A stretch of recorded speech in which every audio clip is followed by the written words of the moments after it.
বিশ্বজুড়ে কি তোলপাড় শুরু হয়ে গেল।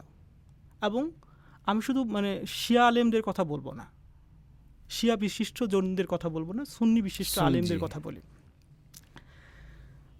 পাকিস্তান থেকে শুরু করি, আমাদের পরিচিত এবং বহুল আমাদের সাথে যে যে দেশের সাথে অনেক সম্পর্ক জড়িত, তারিক জামিল থেকে শুরু করে মুফতি তাকি উসমানী থেকে শুরু করে, হ্যাঁ, অনেক আলেম। তারপরে আসে আফগানিস্তানের শীর্ষ সুন্নি আলেমরা। তারপর কি বলে যদি নাম বলি, হাকজু, হ্যাঁ, মৌলবী জাবিউল্লাহ হাকজু। তারপরে মরক্কো থেকে শুধু যদি বলি বুরাইসের কথা আমরা বললাম।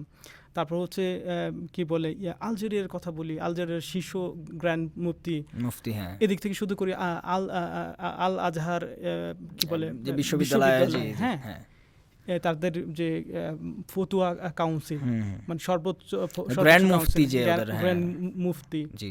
এই যে এটা হচ্ছে বৈশ্বিক কথা বললাম।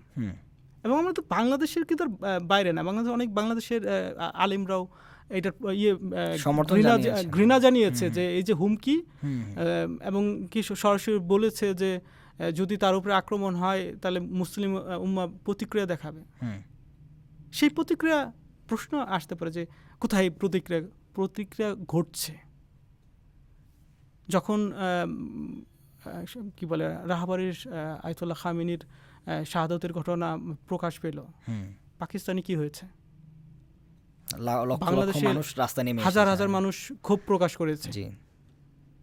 ইরাকে লাখো মানুষ, মিলিয়নস অফ মানুষ সেখানে মানে কি বলে প্রতিক্রিয়া দেখিয়েছে।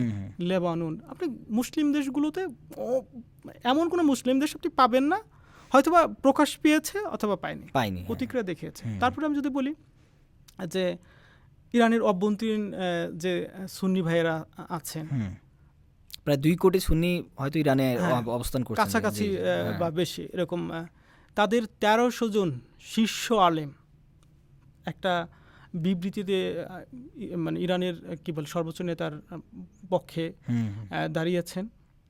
1300 জন আলেম, শুধু শীর্ষ আলেম, শুধু জানতেন আলেম না, সাধারণ জনগণ না। তাদের সেই বিবৃতি এখনো যারা সার্চ করে তাহলে পেয়ে যাবে।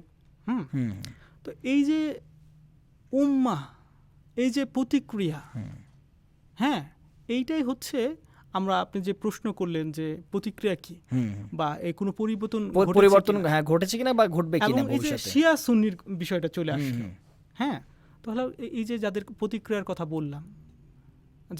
বললাম, এবং ওই যে আল বুরাইসির যদি বলি যে মরক্কোয়ান মানে শীর্ষ গ্র্যান্ড মুফতি, তিনি বলেছিলেন যে তৎকালীন সময় যে ইসলামী প্রজাতন্ত্রর পাশে দাঁড়ানো বা সর্বোচ্চ নেতাকে মানে হেফাজত করার জন্য নেওয়া, মানে উদ্যোগ নেওয়া মুসলিম উম্মার উপরে, মুসলমানদের মধ্যে ফরজ।